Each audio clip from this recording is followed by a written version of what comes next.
Probably heard enough news for the day, and this will be a very nice respite from everything that's going on CNN today. So I wanted to say that we are at an advantage that you are all from the Chicago area, and Ken doesn't have to spend the first half of his presentation explaining what on earth Humboldt Park is. When he tours in LA or in New York, he has to preface his presentation of what it means to be from Division Street. But here in Chicago, we know that Humboldt Park is synonymous with Chicago's blue-collar community. And it's a working class community filled with older frame and brick houses, flats, and Chicago's famous bungalows. We all know Humboldt Park from the tragic Our Lady of the Angels fire in 1958.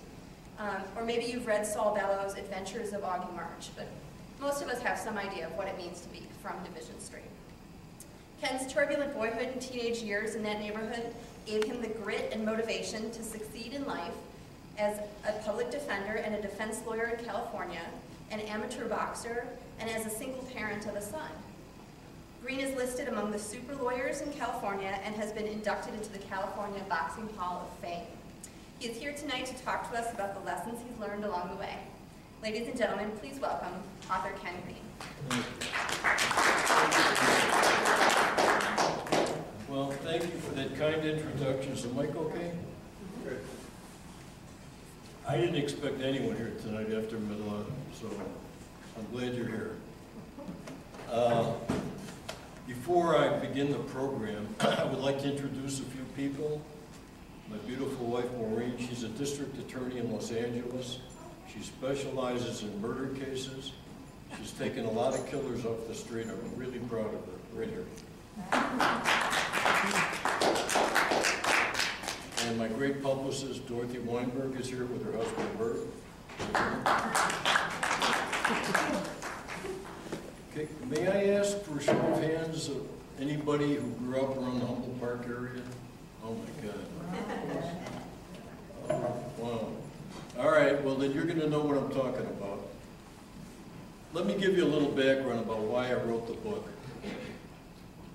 My mother died some years back, and I was rummaging through her belongings. I was looking in her desk drawers, and I came across old scrapbooks, newspaper articles, other memorabilia, and I was stunned to find out how many people, Jewish men, great Jewish men, lived on my street, Division Street. Are any of you actually from Division Street? Okay, you're gonna, maybe you know and maybe you don't, but I think this list will blow you away. Barney Ross, one of the greatest Jewish boxers that ever lived. Three-time world champion.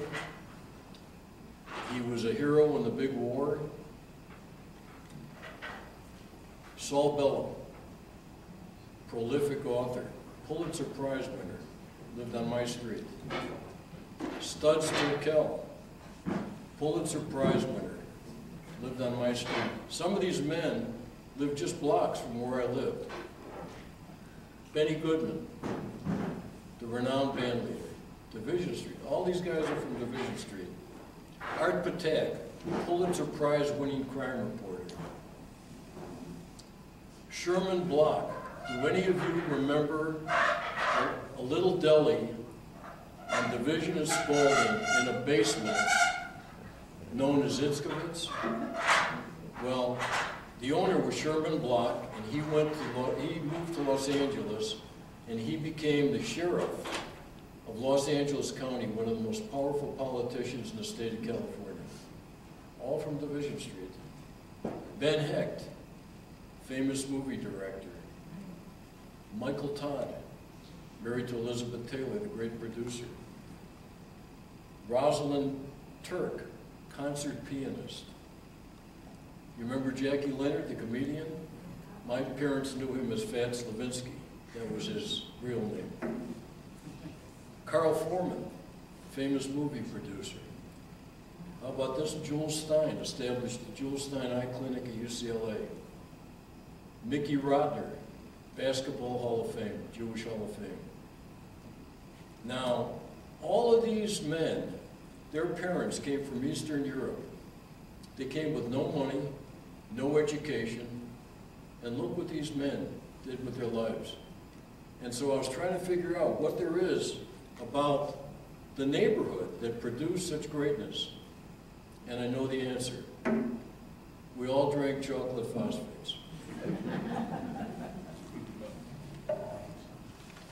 And now I want to tell you about some of the great men that I grew up with. Each of them came from humble beginnings. Some came from extreme poverty. Every one of them was an enormous success. There was my buddy Freddie Rosen, the toughest Jew that I know. There was a lot of anti-Semitism in my neighborhood. If someone would tell Freddie he's a dirty Jew, it would be the last time. Freddie's father owned a liquor store on North Avenue, the size of a pantry. It was called Sam's Liquors. And Freddie grew it into the largest retail, are you familiar with it? The largest retail wine business in the country. That's Freddie Rosen. My buddy Jerry Zaidman, he grew up without a father.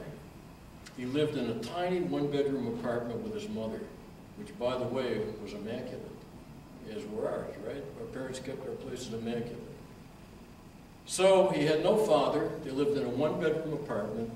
His mother made minimum wage. She was a seamstress. He became a CPA, managing director of the largest CPA firm in the country, represented the mayor of Chicago and the governor of New York. Jerry Starkman grew up without a father. His poor mother's salary, worked in a factory, minimum wage.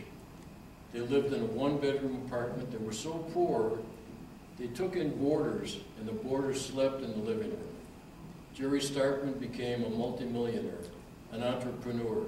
He owns Mustard's Last Stand by Northwestern University, the hot dog stand. Al Ackerman, I was with him today. We've been buddies. All these guys, we've been friends since first grade, second grade. He's a famous lawyer. He was on Blagojevich, maybe one of the best criminal defense attorneys in Chicago. A constitutional scholar. He's argued before the United States Supreme Court. Some of his briefs have made new law. Another great man, highly successful. Al Becker, very famous attorney, one of the best lawyers in Chicago. He was an orphan at the age of 16, raised by his aunt and uncle. He's profiled in Super Lawyers, very prominent attorney, successful.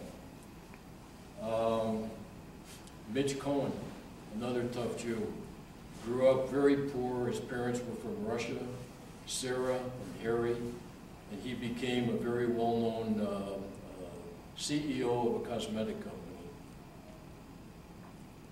Sid Peskin, his father owned a little fruit store on Division Street, and Sid hung up a basket on the wall, a tomato basket, and we couldn't wait to come home from high school and shoot hoops in the tomato basket. Jerry Blumenthal, I hadn't seen him in 50 years until October when I spoke at Manny's Deli, and he walked in, famous producer. He was poor. He lived above a candy store, above Mandel's Candy Store. And he produced a movie called Hoop Dreams. It was up for an Oscar. Siskel and Ebert said it was one of the best documentaries ever made. And the list goes on and on. And so, these are my brothers by choice. So I decided that I am going to write a book, and I'm going to dedicate it to the great men that came before me and the great men that I grew up with, because there must be something magic about Division Street to produce these great people, all poor, parents all uneducated. There was another reason that I decided to write the book. It was my hope that I can inspire young kids who lack self-esteem, because I was thrown out of high school. That was what we call a shanda. So I went to Roosevelt High School, hated school. I don't know why, because my parents stressed education. But when the teachers spoke, I just saw their lips move. I was interested in three things: